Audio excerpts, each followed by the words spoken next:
So, what we learned, let's quickly recap it.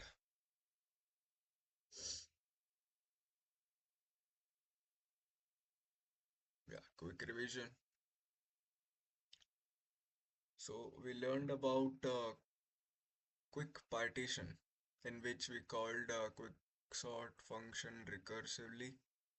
And now that we know time complexity, can you guys say me what is this? What is the time complexity of this algorithm? Just by seeing these two statements, you can guess the time complexity of this algorithm. So can you guys say what is the time complexity of this algorithm?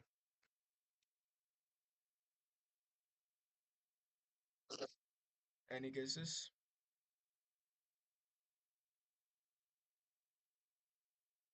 Hello?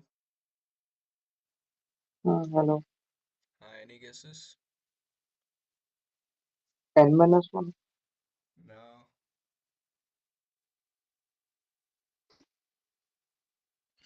Day by.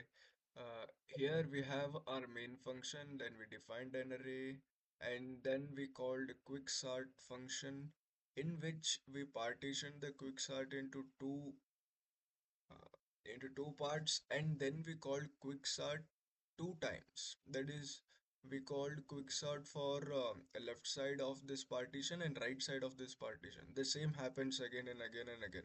So in our worst case, when n tends to infinite, then for every call, this quicksort is being doubled. So what is this? An exponential growth. So what is this? What is the time complexity of this algorithm then? It is 2 Log power n. n. No, no, 2 power n. Not logarithmic growths. Logarithmic It's growth are not two. dividing, right? See, now quick partition. Here, partition. What is partition doing? This is partitioning between the array, partitioning array between two parts, that is left side and right side. And in that, again, it's dividing. Now, imagine our n is very, very, very large. That is, n is very, very large, trending to infinity. Then does it matter if our array is being divided into two parts? It will still be a very large number, no? So each time when I'm calling Hmm. this quick sort, so it is calling it two times. That is what? Each time it is forming a tree type structure. Getting my point again? Yes. So if it is forming a tree type function, now once when I call this quick sort, it executes how many times? Two times. But when I call two times, it executes four times. When I call this quick sort four and I pass four inputs, then probably it will call how many times? 16 times. This is how it's happening, right? So it is growing exponentially. That is 2 power n times. So what is the time complexity of this algorithm then? Big of 2 power n. Yeah, exactly. It is big O of 2 power n. Correct. Now did you understand how we analyze the algorithms? Hmm. Hmm. So quick partition was a part of 2 power n algorithm. Okay. Now after that we learned about linked list. So I'll take a simple.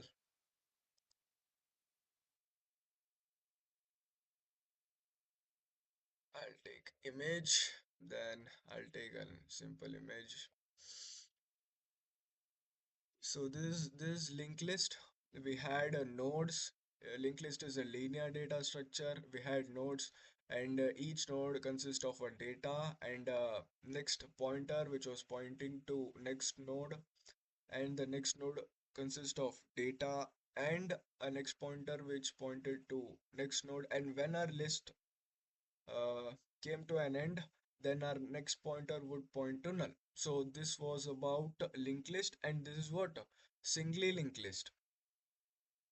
Now, if I have to insert in this linked list, I already know the what? I already know the position of the what position of data, position of the node. So I don't need to traverse it. I can directly go there I can directly point it. Um, let's say I want to insert an element E between B and C.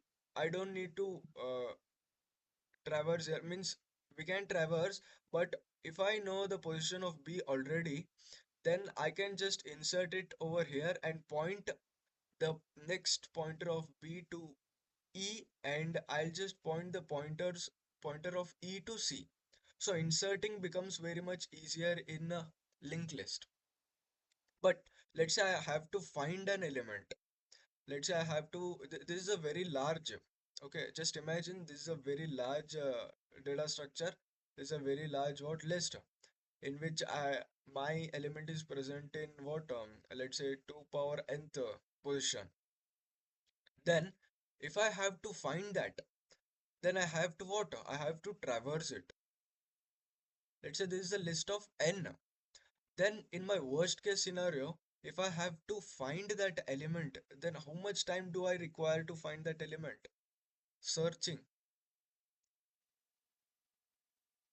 Any guesses? See, this list is of size n, and my element is present at nth position. So how much time do I require? That is, what is the time complexity to search that Big, element in n position? big of and Of n. Yeah, exactly. Now, what is the time complexity to add or delete an element? Big of 1. Yeah, because of constant. So now hmm, you're getting my point, right? hmm, Yes. That's it. So let's this was about singly. Now about doubly linked list. In worst case scenario, finding an element becomes again big of n because we don't know. Even if we traverse from this, we take what? We always take the worst case. Let's say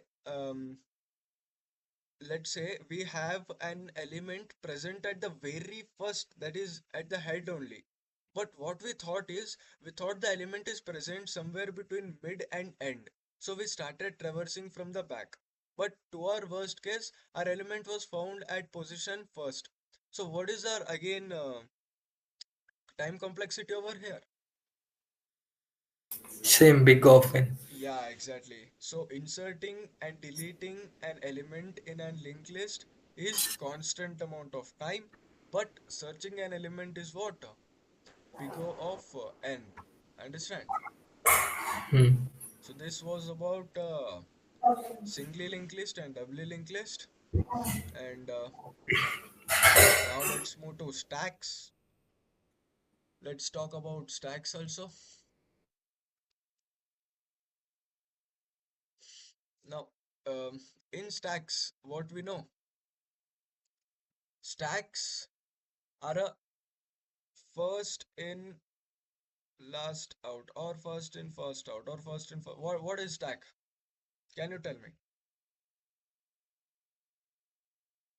Stack is a linear data structure that follows LIFO principle. Yeah, LIFO. What does that mean? LIFO. Can you expand it for me? Last in, first out. Yeah. Or So, first in, last out. yeah, exactly. See, if we insert an element C at the last position, then we have to remove the element C very first. Understand? First. Yes. What Mhm. is happening? So this is stack. I had hmm, told you guys to imagine this as an ice cream bowl in which Yes. there are different types of flavors, and the last flavor which you insert is the first flavor which you taste. Okay. Now hmm, tell me, if I have to find an element in this, hmm. it then what is the time complexity? Worst case scenario, I'm saying. Big of n. Yeah. But what if we've had the index known? What is a Big what of, if our index was known? Big big of of first 1. element. One, yeah, that's it. Uh, Now, what is the time complexity to push or pop an element? To pop, big of 1. Huh.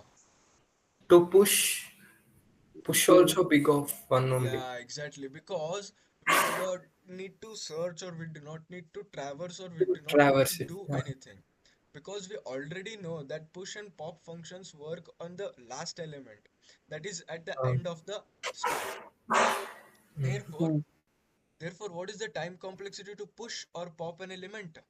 It is big O of n, constant. that is constant time. Constant. Mm. Yeah, but one problem which we faced is while searching the element, let's say we don't know the index, then it becomes big O of n again to search the element. Mm. Yes, yes, yes, exactly. Understand what is stack now? Mm. Yeah. Now let's move to queue. Let's take an example. Let's say we have a queue in which we enqueue and we dequeue. Now, if I have to insert or delete, that is enqueue or dequeue, then what is my time complexity? Constant. Big of one. Yeah, exactly. Why Yeah. we go up It's a one? big option. Because we already know that where we are where NQ we are and DQ. deleting or where we are enqueuing. Yeah, exactly. So what if I have to find an element in this queue? Big of Big N. of Yeah, that is the worst case scenario because let's say I start from here, or let's say I start from the front position, then my element is somewhere present at the rear position. Then what is the worst case? If this is an list of n, or this is an array of size n, then my time complexity will be big O of input, that is n. That's it. You guys are familiar with time complexities now, I guess. hmm. Yeah, so time complexity is easy actually. Now let's move to what? Uh, Now let's move to hash. Now before hash, I want to talk you guys about this bitwise operators. Do you guys know bitwise operators? That is this AND function, OR function, XOR function. This less than or greater than. This is actually what? Shifting left and shifting right. Bitwise shifting we call this. Okay, Okay, hmm. okay. let's understand it. I Mm. included input output stream and library stream. I call the main function directly because I do Hmm. not need any function. Then what is this unsigned? What is this new unsigned int? What is this? We are seeing it first time. I guess you guys are also seeing this unsigned first time, I guess. Hmm. Any idea? See, unsigned is what? Unsigned int is a long integer type Hmm. in which this int it stores only and only positive numbers. Understand? Hmm. Okay. It will store 0 and positive numbers. It won't store what? Negative numbers. Okay. Now let's say I unsigned int and let's say a is my variable and I assigned a value 6 to a. So what is the binary form of the this number 6? That is, if we take uh, let's say if we take what 8421. So if we take this code, so 4 plus 2 is what? 6. So this is the binary of my number. Mm. Understanding? Mm. So this is the binary. And what is the binary for 2? This 0010. Getting my point? Mm. Now when I call and operation, what does and operation do? Multiply. Yeah, but here what does it do? Bitwise multiplication. Huh. Let's say then what will be our answer then? Uh, Now when I call bitwise A and bitwise B, what will be our answer then? Two. What? 2, 2. 2 0, 0, 1, 0. 0 Zero. 0 1 0. 1 0. Is this right? Hmm. See. what we're doing, 0 0 0 1 1 1 1 0 0 0 0. So our output should be what? 2. Our output should be 2. Let's test this then.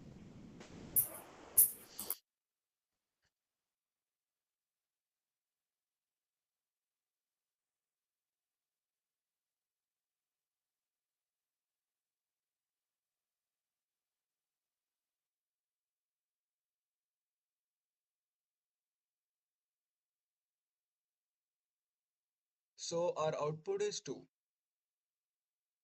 Wait, we are getting all the other outputs as well. I commented it, but wait, let's.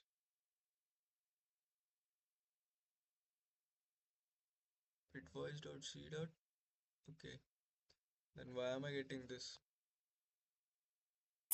You didn't save, I hope so. Oh, yeah.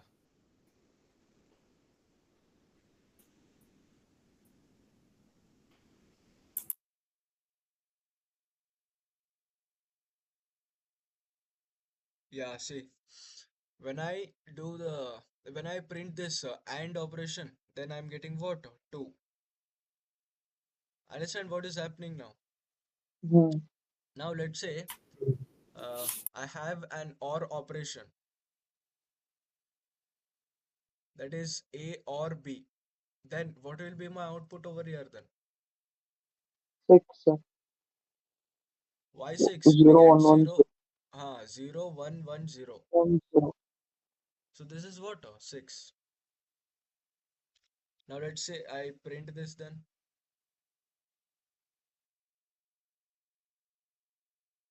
I'll save this.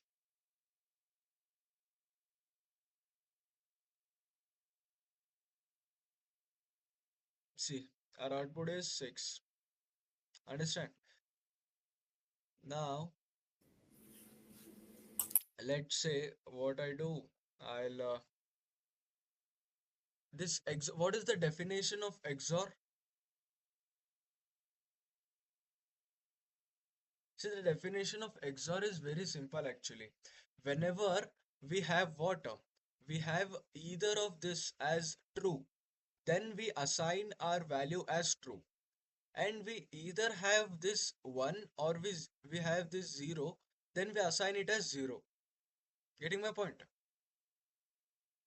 Then with respect to Hmm. this, um, for two zeros, for 0 and 0, what will be the output? It will be 0 only, because we do not need to assign it for the same numbers, like the same binary code. That is 0 0 is 0 only. For 1 1 also it is what? 0 only. But for 1 0, our either of this is what? 1. That is true. Therefore, we are assigning 1 to it. Now for this also it is what? Double zero. So what should be our expected output? Our expected output should be 4. Let's see what is our expected output over here.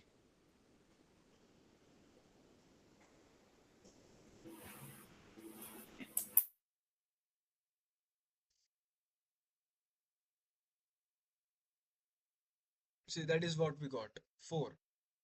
Getting my point? What does this XOR do? Hmm. Now, uh, I'll explain you about this. See, this is very important for us now. What I'm doing is I took 6. Okay, that is what I'm taking 6. And what I'm doing, I'm shifting 3 bytes towards what? Towards left. This is what this sentence means. I'm taking 6 and I'm shifting bitwise 3 bits. That is what I'll shift over here. What I'm doing is I'm adding 0 0 0 at last. Okay. So this will be like this. Okay. Now, say our code is what this. What comes after 8? 16.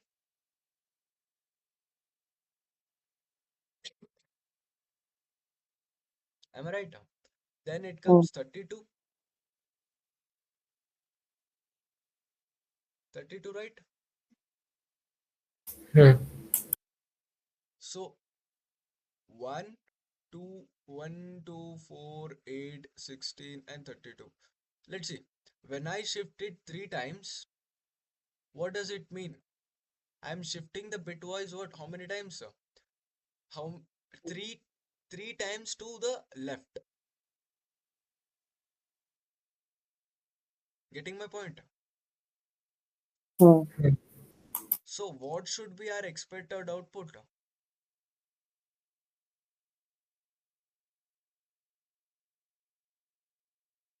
Our expected output should be what? 2 power what? 2 power. See, 32 plus 16 gives what? 48. 48. Understand what is happening? When I shifted my bitwise three times to left. So what this one what they moved three times. That is what R 0 was 1, 0, 2, 4, for 4 also 0, for 8 also 0, for 16 it is 1, and for 32 it is 1. Getting? Hmm. Hmm. So we can simply remember this as what? 2 power 2 power n times shifting. See, when I shifted three times, then what? I'm multiplying a by 2 power n times. 2 power 3 is what? 8. 8 2 6 48. 48. Yeah, that's it. Now you're getting the point. Now let's say Hmm. I moved this what to 5.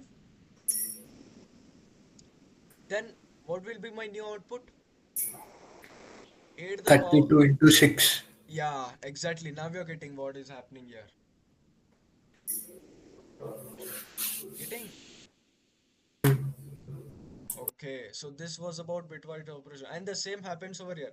See, when I move this to right side, what happens is instead of moving here, what I'll do, I'll add zeros at the front.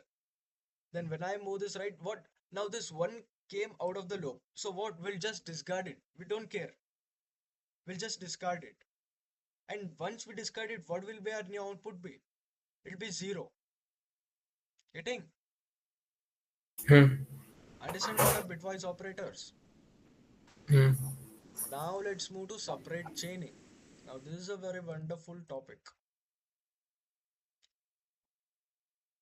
Separate chaining. Before moving to separate chaining, let's talk about hashing. Hashing is a technique. What is it? It's a data structure that efficiently stores and retrieves data in a way that allows for quick access. See, focus on this term quick access. Okay. And what it's a data structure, it efficiently stores and retrieves data. What? It efficiently stores and retrieves data and quick access. Now, by this statement only, we have to get the idea that what? It stores efficiently. That means what?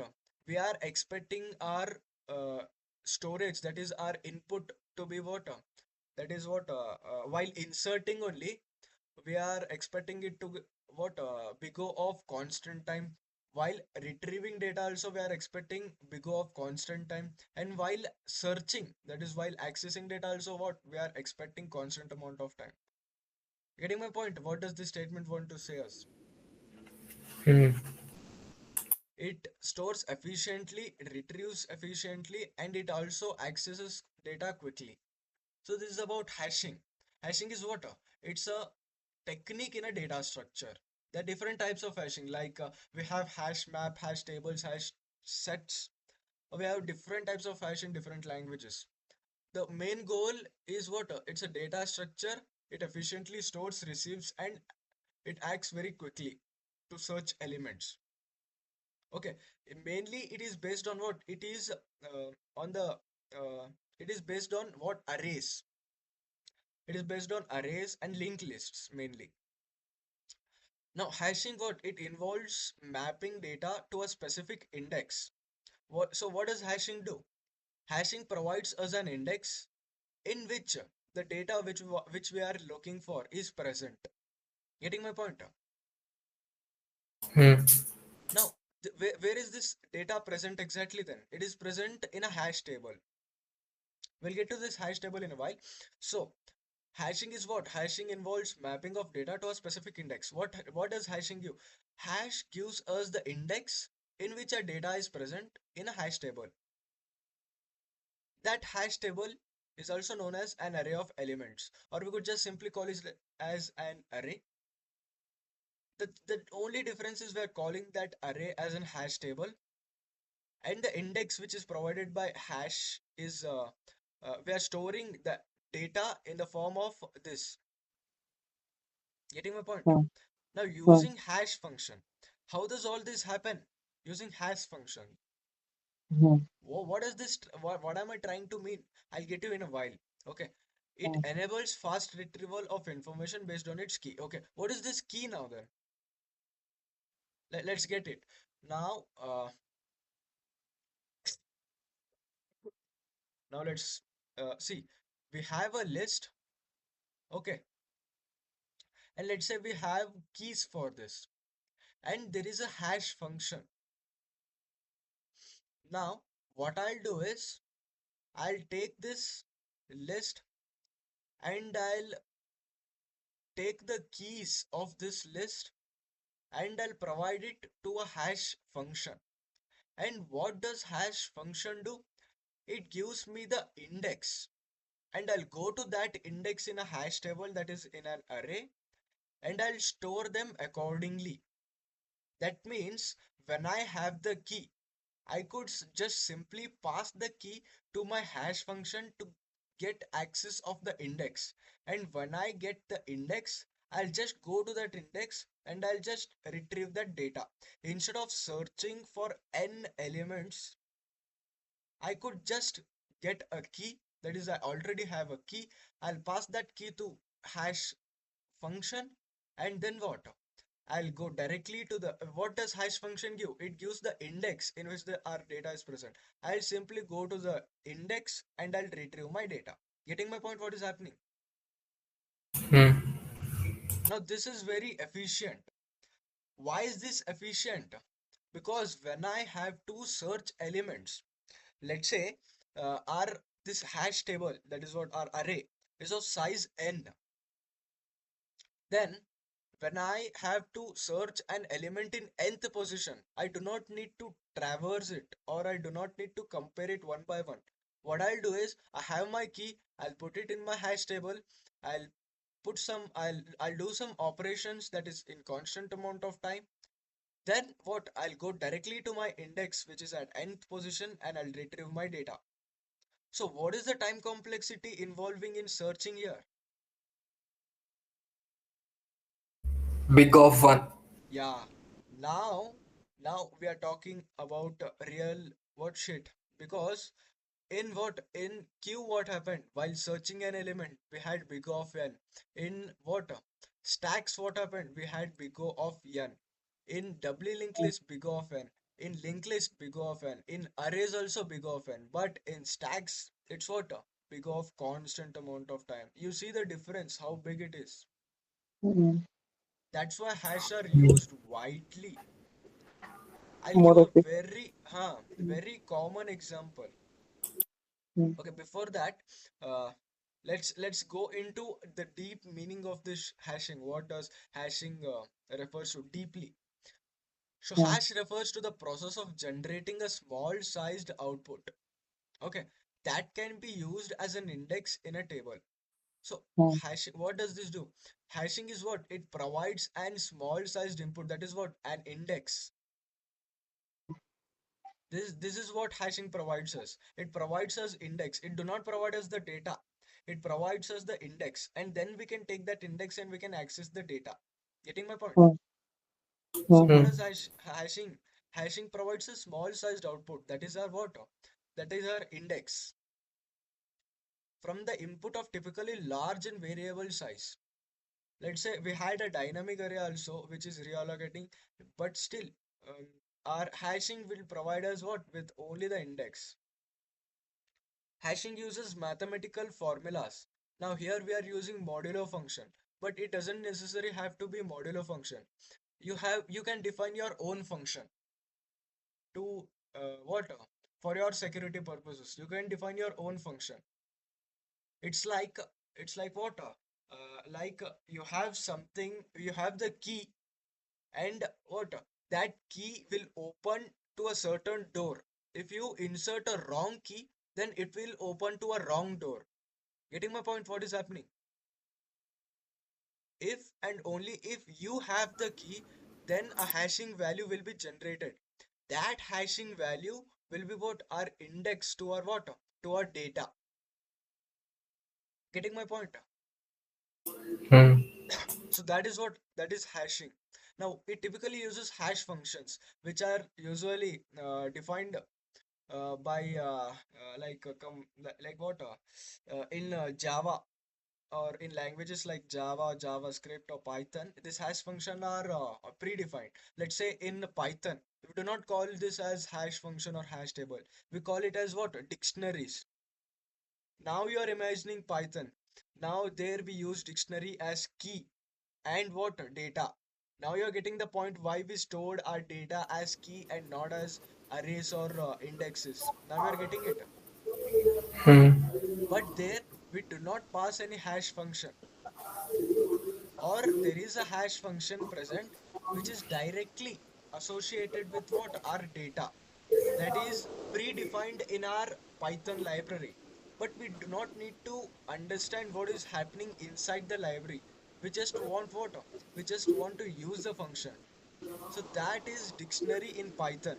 The same is known as hash table. Getting my point? It was in front of our eyes this whole time, but we did not realize. I'll give a very good example of this hash. Let's say, what? Let's say I have a very large array. Let's say our college. What did our college do? What did our university do when we are getting admitted? It provided us a unique number that we call it as a USN number. But instead mm, of USN number, what I'll call it as? I'll call it as a key. mm, Okay, now what? Let's say my unique key has and that is last element of 099. Mine is 099. So how many colleges comes under our main college? That is our main campus. Very almost 250 universities colleges come under that. So how many students come? Almost one 25 to 60,000. So very large number. Guess. mm, But we are not only talking about 1 year, we are talking about fourth, third, second, and first year. So all of mm, this, let's say about one 5 to 6 lakh, mm, or let's Hmm. say a worst case of 10 lakh. Let's say I have a student whose data I need to be found, and he is present at the very last of my array. That is at nth position. That is at what? 1 lakh position. That is 10 lakh position actually. So when I have to find his data, what I'll do, I'll start to search him. When I start to search him in my hash table, not in hash table, in an array, it'll take log of n time. That is what? mm, Linear amount of time, mm, linear complexity to find him. Now what? It looks like it's not of a big deal, but when you try to implement it in real life, we may delay it by what 5 to 10 seconds or maybe 20 seconds. Hmm. Now our human mind is what, like say if we do not get access to data less than 1 or 2 seconds, we are like is our data even present in the database or what?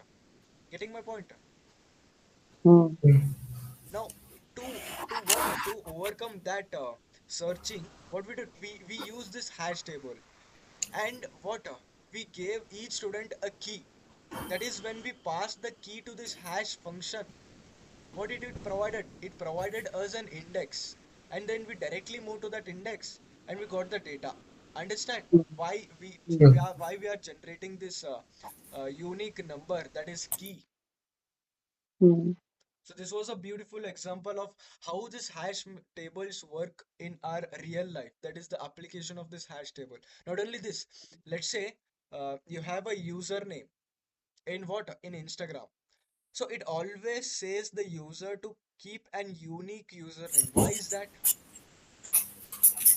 Our username is the key to our data. mm, Getting my point? mm, Hmm.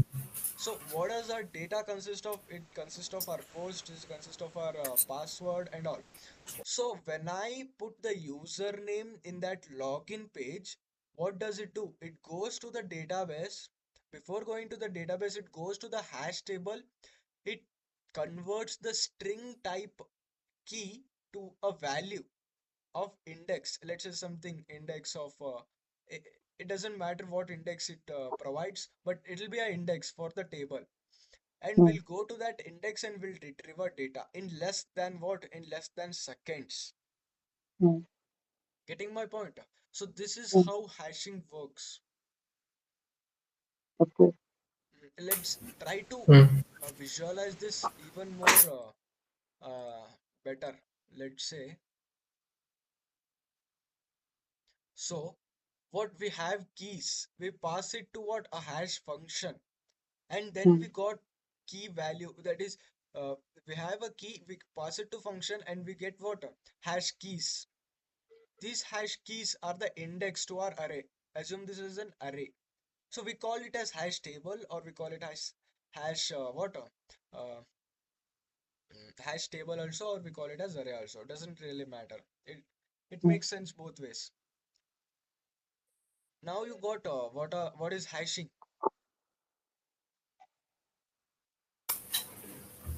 Okay. Hmm. Now, mm, now there is a problem. What is the problem? Now let's say I have a key 1 and I have a key 3.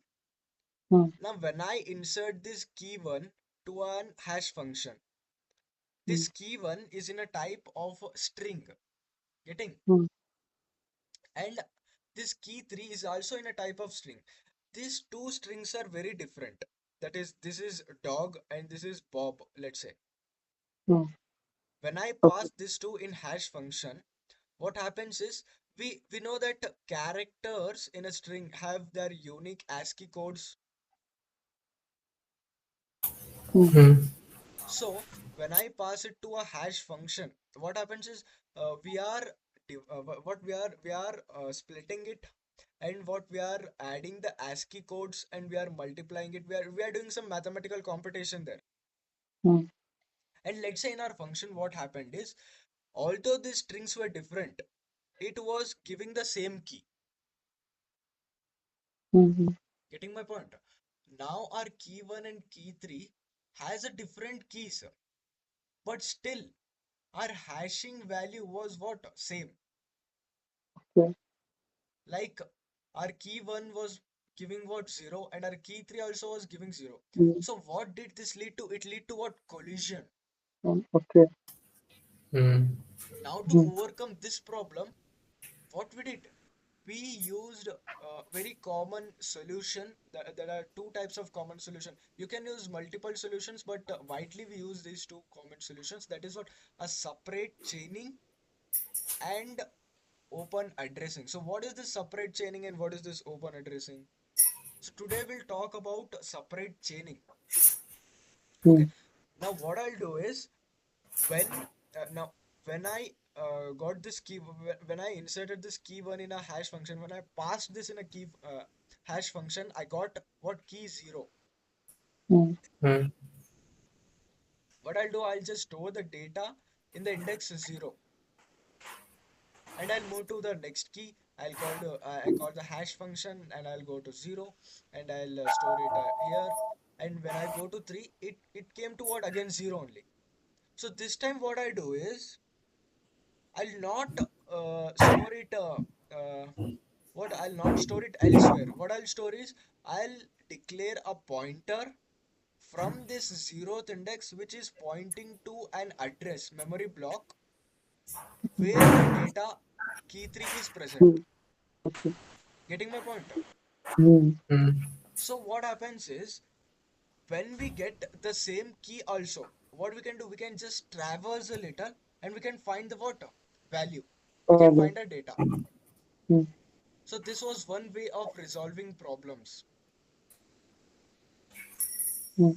Getting my point? In open addressing, what happens is, what we do now, let's say I put key 1, it is at 0, at key 2, it is at second position, but we defined an array of size 4 and our key 3 is 0. So this first position is what? Empty. That is, this Okay. first index is empty. So what we do when we have this in open addressing, I'm saying, when we have collisions, what we do, we just traverse it to one or two numbers and we store the data there. Getting? And when I want to retrieve my data, what I do is I'll go to that particular index, and if the data I'm searching for is not present in that index, what I'll do, I'll traverse back and forward for some time. And if the data is still not present, then we could just give out the output as data not present. But usually it is stored between 100 elements above and below. Getting my point? This is open addressing, also known as linear probing. Let's not discuss it today. Let's discuss it tomorrow. So today we are discussing about chaining, separate chaining. So this is what I'm talking about. Collisions. Let's say I have a key 10, I have a key 15, and what? Hash function, what I'm modulo it 5, modulus 5. When I modulus it by 5, what am I getting? I'm getting 0 for both the cases. Getting my point? Hmm. So when I getting 0, I'm going to index 0 and I'm storing the value 10. But for 10, I already stored the value 10. But for 15, when I try to go to the index 0, it already is an element present inside. So this may lead to what? This may lead to wipe of data. Data will be wiped from here and new data will be written. To overcome this, what we introduced? We introduced separate chaining.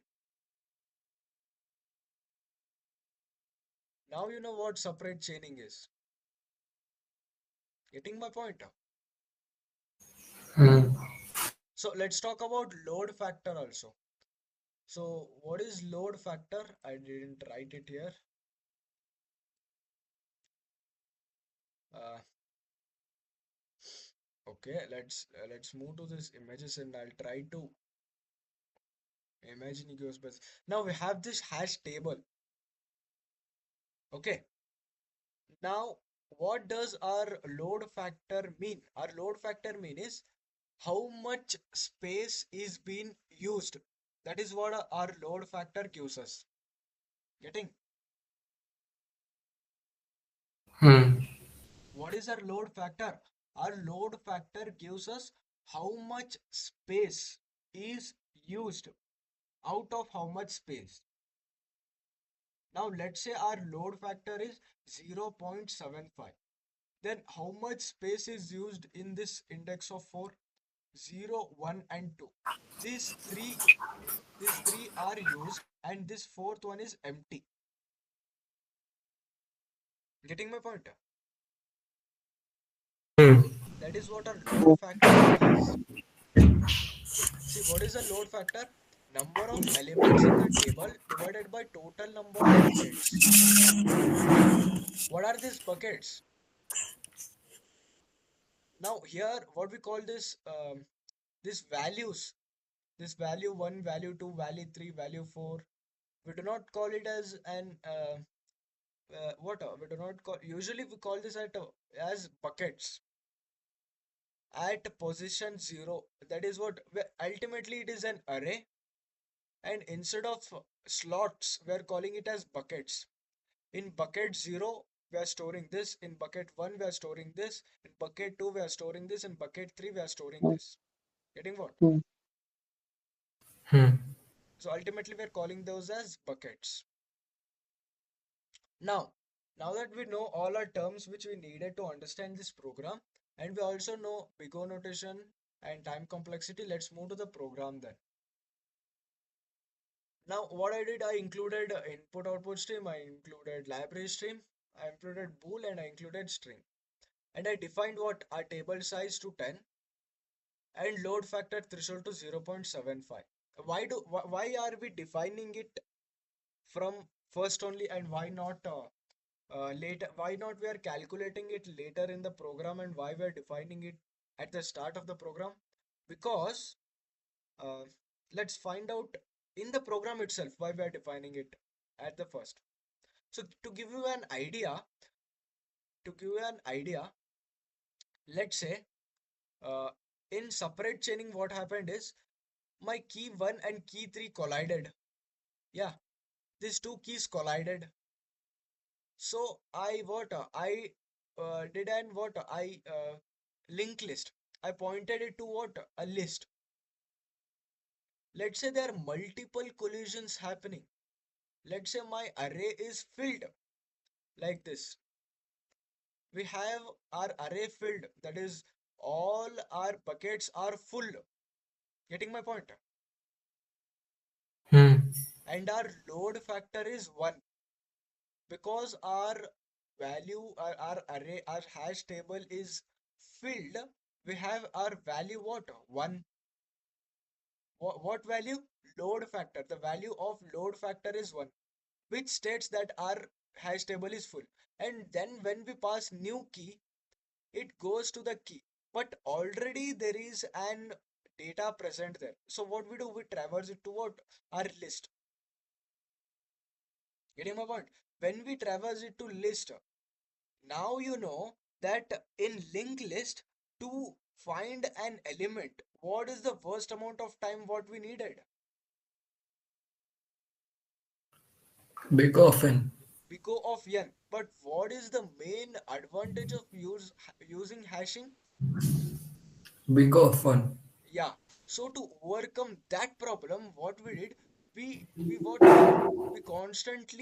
we constantly allocated new space. That is, we use dynamic array. That is when our what uh, when our load factor comes to points towards 0.75, what we'll do, we will reallocate this hash table to a bigger hash table, and then our Okay. what getting my point, and then our load factor drastically decreases. And then when our data is slowly filled to what, again 0.75 space is utilized, that is 75% of hash table is utilized, we again provide a bigger hash table. mm, Hmm. Getting my point, why we defined it pre early in our program? Because we do not want water, we do not want collisions to happen. So mm, ultimately, what this load factor says, it's like a probability function, which not a function. It's like a probability in which it defines the collision rate. mm, So when the load factor is less than 1 or less than 0.5, our program is very efficient. That is, the happening of collision is very minimal mm, because we have lot of free space. mm, And when our load factor is 1, then collision is a must because all my space is occupied. So collision should happen when my what load factor is 1. Getting my point? Hmm. Now that we defined the load factor and table size, let's move to what? Let's move to define a node. Now, you know why we are defining node? Because we are using separate chaining. In separate chaining, we are going to use linked list to point it to the next elements. Okay. And here we are using buckets where hash table, it's in the form of again struct, and we also need a node to point to our next what element. Now uh, if I do not have any element over here, that is, if collision did not happen, then we can just simply point it to what, none. Getting my point? Now after this, let's move directly to what, our main function. Okay, where is our main function now? Here it is. We defined a hash table that is create hash table. We call this create hash table function. Let's move to create hash table function then. Here it is. Create hash table function. We pass the size of the table. What was the size of the table which we passed? Table size. What was our table size? 10. Yeah, Ten. we passed 10. So create hash table, we passed 10. And we what? We are allocating. Now you know why we are allocating the memory. We could use array, but in this example we are not using arrays. Okay. We are directly allocating it. Okay. Hmm. Someone is joining. Okay. Yeah. Now, while creating hash table, what we are allocating, that is memory allocation to size of what? Hash table. What is the size of hash table?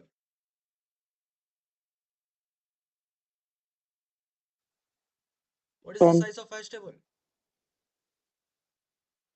10. Huh? What? The size of hash table depends on what? Depends on struct. So Okay. this is our hash table. It depends on what? Buckets, size, and count. So our int is what? 4 bytes, typically 4 bytes. Our int is typically 4 bytes, and we do not need bytes for this pointer. So what will be our hash table size be? 8. So we are providing 8 bytes for each what? For each index, for each bucket. Getting my point? Now we are checking if our memory allocation is successful or failed. So if our table is generated, then we'll say our memory allocation is completed, that is successful. And if not, we'll say it's failed. Hmm. Now, what is the size of a table?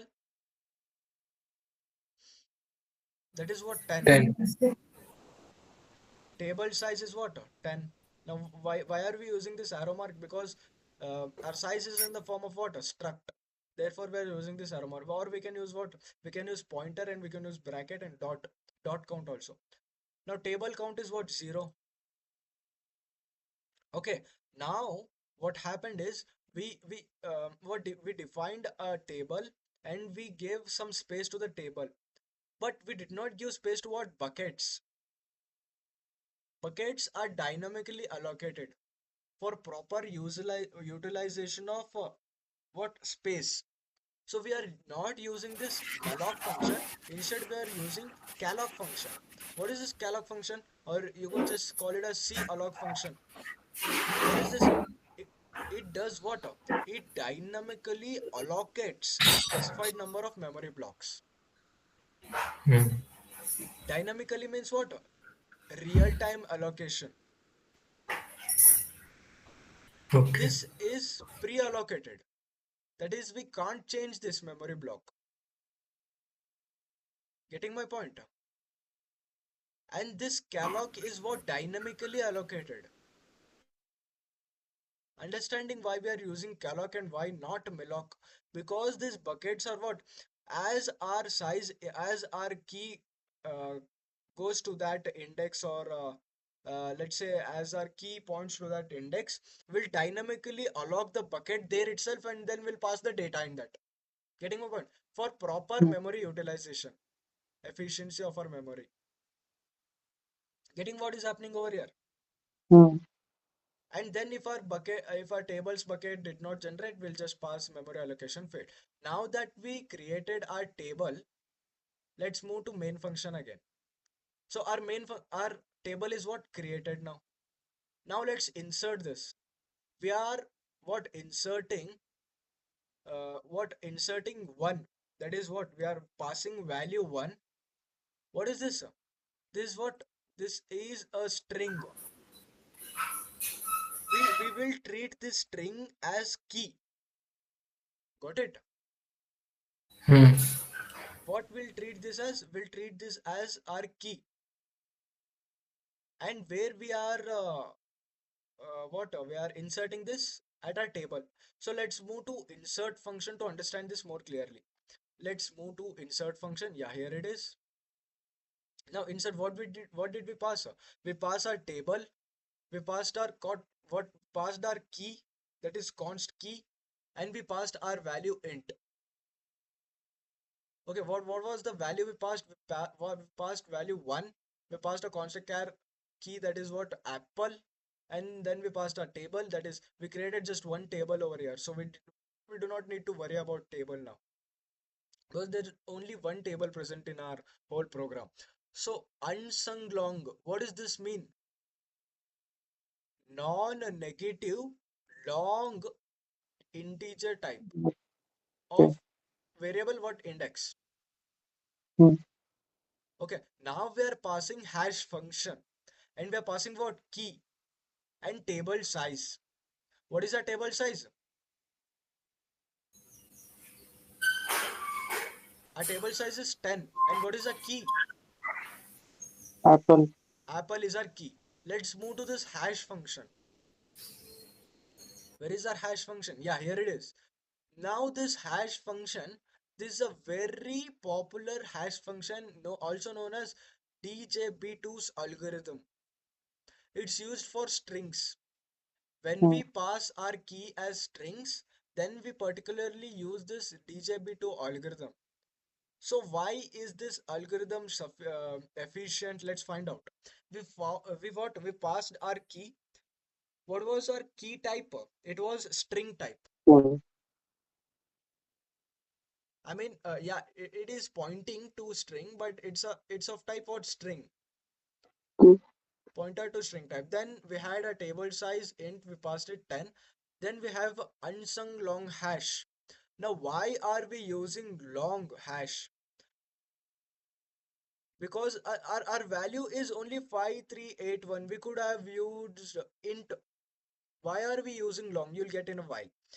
Now hash is what? Hash is just another variable of type long. And unsung means what? We cannot save any negative numbers in this. Okay. Now we defined what C. C is just a variable for our understanding. Now we are passing a while loop. That is while C equals pointer string plus plus. So what do we call this symbol as? We call it as value at string.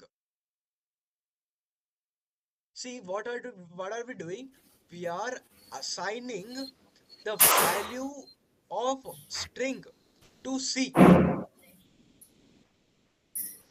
What is the value of string here? A. Apple A. A is our first string, first char. What we are doing it? We are assigning it to C. But here is a problem. A is what? A char type. But we are assigning it to what? Int type. So what does Hmm. C take? C takes the ASCII code ASCII of P. code. Hmm. Getting my point? Hmm. Okay. And then when C takes ASCII code, we increment it. Now, now what string is pointing to? It's pointing to P P. because the next letter Hmm. is what? P. Getting my point? Now, Hmm. unless, Hmm. now in string what happens is, let's say I have apple. When we break this, see, these are the ASCII codes it's showing us. Okay, Hmm. for A, after A it's P, after P it's P, apple.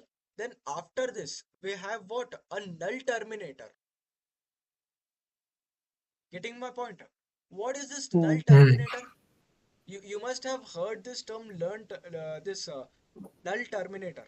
See, after this what string, it will point to what? Null terminator. The ASCII code of this null terminator is what? 0000. Hmm. Hmm. So what is the condition for a while loop? It runs when our when our condition is true. And what I had said earlier, for our condition, it only what provides a bool, that is either true or false. Hmm. And 0 is false. For rest all the cases it's true. So Hmm. when this C points to what? Null terminator. That is when C becomes 0. This while loop stops working. Okay. Now you got the idea what is happening over here. Hmm. Hmm. Now what? Hash has previous. We have already predefined the value of hash. That is, we have assigned the value of hash to what? 5381. Why 5381 and why not any other number? Because we're already using this algorithm. So why 5381 is because the collisions are less likely to happen when we use this number. No doubt we could use different number also. It doesn't matter really. But why are we using this? Because it's a standard number. It's used by this DJB2 algorithm. And now when we are implementing the DJB2 algorithm itself, why do we have to change the number? Let's keep the same number only. So why are we using this number? Because it what? It do not give as much as collisions as different numbers. Getting my point? Hmm. So that's why we use this number. It doesn't really matter. You could assign this as what? You could assign this as any other number as 6010 or 6381 or 5381. It doesn't really matter. But why are we using this number in particular? Just so that our collisions remains minimal. Okay. Now our hash, we are what? We are shifting it towards left. How many bytes? 5 bytes. That is what? 2 power 5. 2 power 5. Getting my point? When we shift Hmm. our hash to 2 power 5, that is we are ultimately multiplying it by what? 2 power 5. What is 2 power 5? 32. And 32. plus we are adding what? A hash. Now, when we add a hash, and when we are already multiplying it by 32 plus when we are adding a hash, ultimately what it is? Hash multiplied by 33. Getting my point? Hmm. Hmm. Because 2 power 5 is 32 plus hash is 33 and Hmm. plus C. What is the ASCII code of C? 97 plus 97.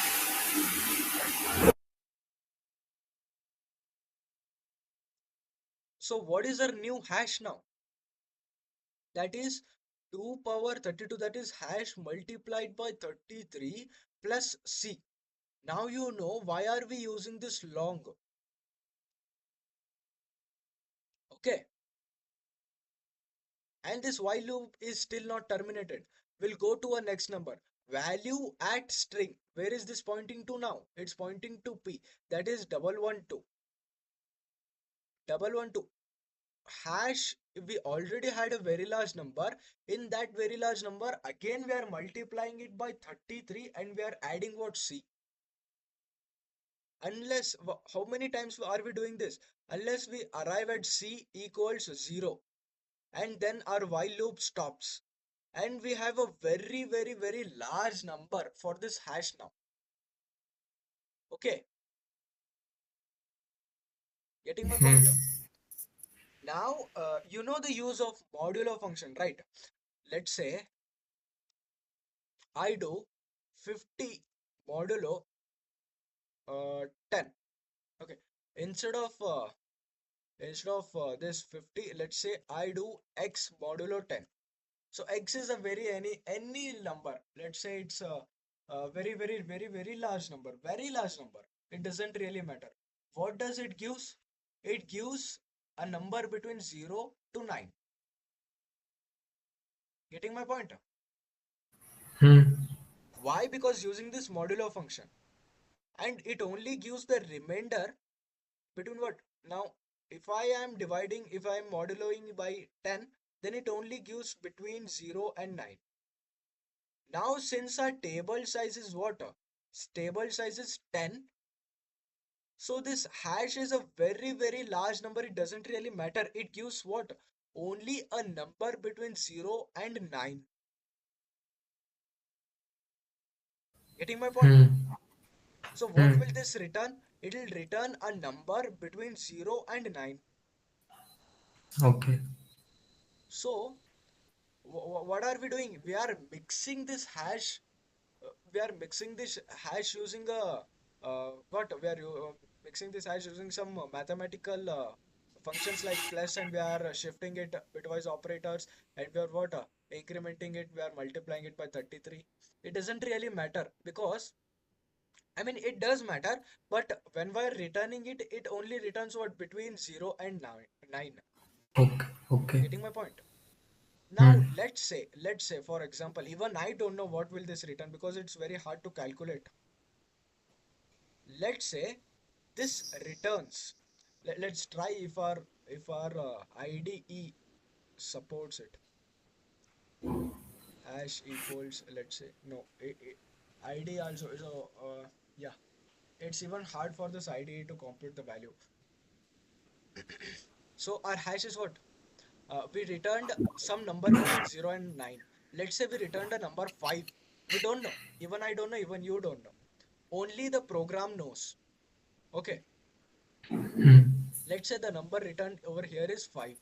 We'll go back here, and what will be that returned value? It will store in our index. What is our index now?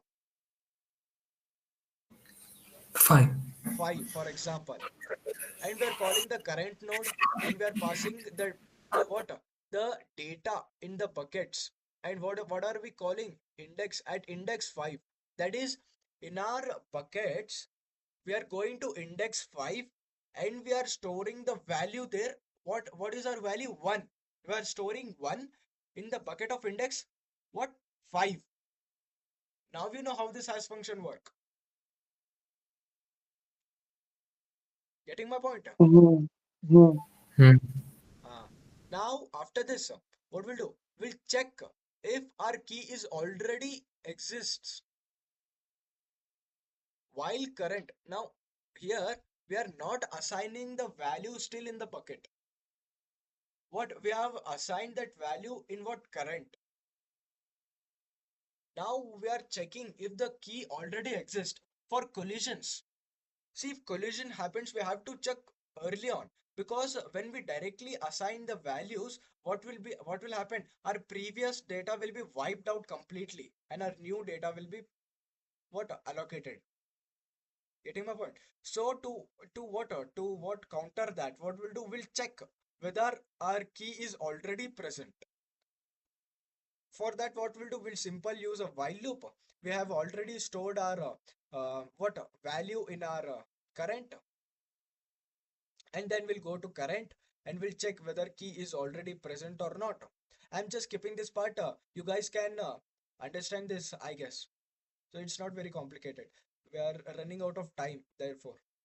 So we are checking whether the key is already present. And if the key is already present, we are what? We are doing current equals current to next. That is what we are pointing to, what? A node. Hmm. Getting my point? Now here we are what? Let's say, let's say in our index 5, we already had a data. Hmm. We already had a data. So the data will not be stored in that bucket. Instead, it will be stored in the memory which is pointed by the bucket of that index. That is what? Our bucket has an index of 5, and this is pointing to what? Our value. Let's say my new node, I create a new node, I pass the key, I pass the value, and if my new node is what? Negative, that is if my new node is 0, that is if create node, what is this create node function? Here it is. We created a node, we created a key, stirred up key. We call this function again. That's an inbuilt function, I guess. So we'll talk about this stirred up key again in a while. But instead of this stirred up key, let's focus on what is happening. So I initialized node value to value, and I initialized node next to null, and I returned node. So we created what? We created a node. You guys know already creating a node, because we have already learned about that in at linked list. Now when my new node is created, I'll just check whether my new node is really created or not. And if not, then I'll pass false. And if yes, then I'll continue. And I'll go to new node next, and table buckets index. Now new node is net what's pointing to what? Table buckets next. Now here what we're doing, we are what we are doing is let's say imagine this like water. Imagine this like a stack. Imagine this like a stack. hmm, The stack open end is in left side. That is what we are inserting elements from the left side. That is what hmm, our bucket dot index is being pointed by our next. That is, now let's understand it. See, value one. Now, usually when collision happens, we have two what two types to resolve this. That is what separate chaining and open addressing. In separate chaining, when I point this, I can either point this to my new collision which is happening, that is key 3, or I could store the key 3 here and I could point the key 1 somewhere else. Getting? Now it depends on me whether I want to write the data of key 1 or key 3. Now earlier what we had key 1 data here. But when key 3 collided with key 0, what I'm doing, I'm pushing this to my linked list and I'm writing the data of key 3 over here. Getting my point? What is happening? hmm, Now the same thing we are doing over here. We are pushing the bucket.index somewhere else. That is what we are assigning it to new node.next. And then we are assigning our new node index buckets to new node. And okay, what we'll do, will table, that is our table count will increment it. See, table count and table size are totally different. Table size does not change over time, but table count does change, because even when our hash table is full, we can still add elements using the pointers. Getting my point? So the table count might increase, but the table size will not increase. Getting my point? Hmm. Okay, so this was about what? This was about new node. This was about inserting. Now we know how we insert when collisions happen. Okay, let's move again here. Now we inserted apple, banana, orange, grape, and melon. Okay, we inserted 1, 2, 3, 4, and 5. And now what? We display our table. Okay, let's move to the display function. Here it is. Now we are displaying hash table. We are using a simple for loop to run our hash table. And now what we are doing? We are displaying how? We are displaying it in a such a way that when we traverse to this while using for loop does what? It traverses between certain numbers.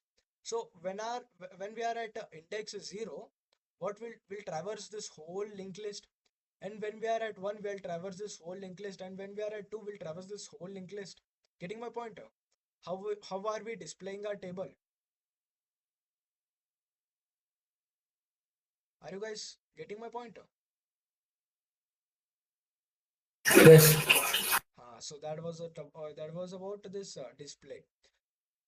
So we are just using for and while loop, and we are printing what the keys and values and where at what position they are stored.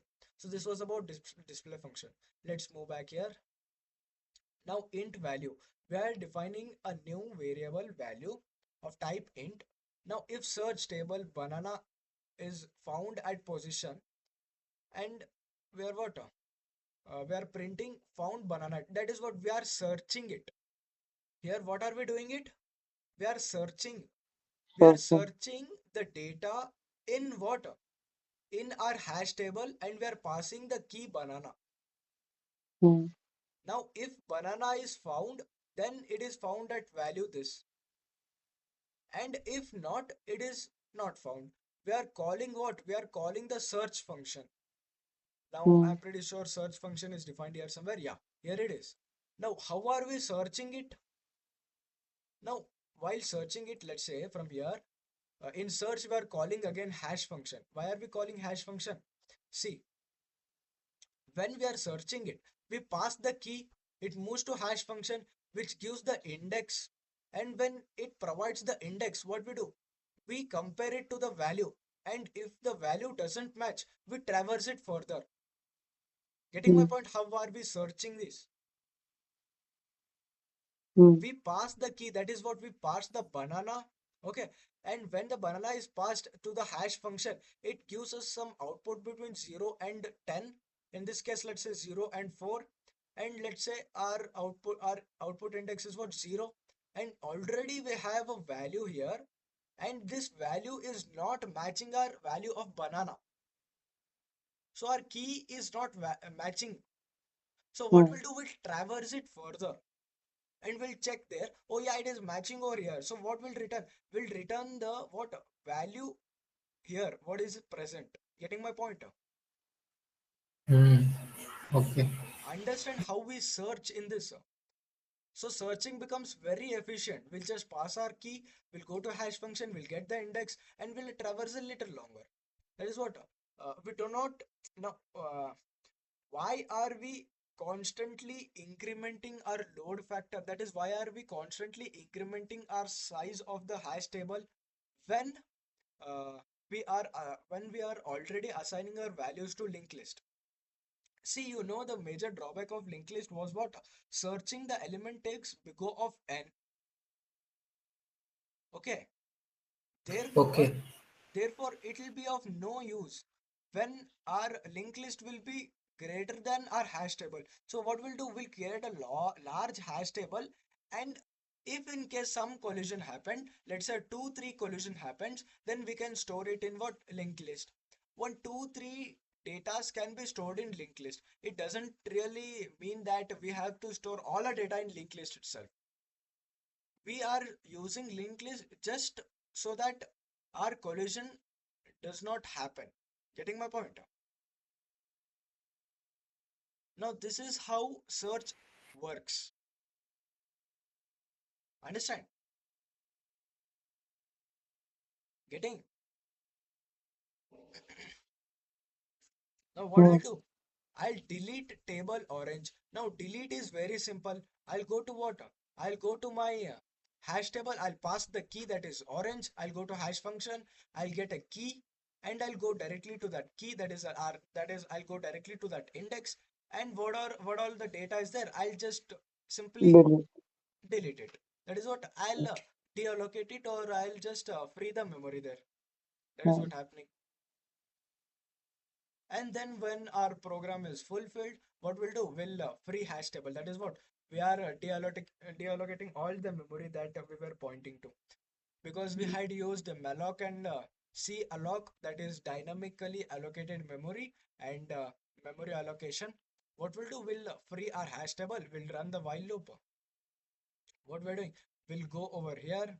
Now we do not need this key and all. We'll go directly to the hash table. We'll traverse it. While traversing only, we will delete all this frame memory. So that was it about this separate chaining. I guess you guys understood about this separate chaining. Am I clear? Hmm. yes, So hmm, this was about separate chaining. So if you are ready tomorrow, then I'll be finishing what? Open addressing, that is linear probing, and then we have quadratic probing, and then we have double hashing. So there are four concepts in this: separate chaining, linear probing, that is open addressing, then we have what? Quadratic, and then we have double hashing. Okay, they are very big programs, so it'll take at least 4 days for us to complete in detail. Getting my point? Hmm. Now let's just now that you understood this, let's end this here only. Okay, let's end this session okay, then. okay, I guess you all guys understood what was happening. hmm, So that was it about hashing. Now you know the basic idea of hash, what is happening, what is not happening.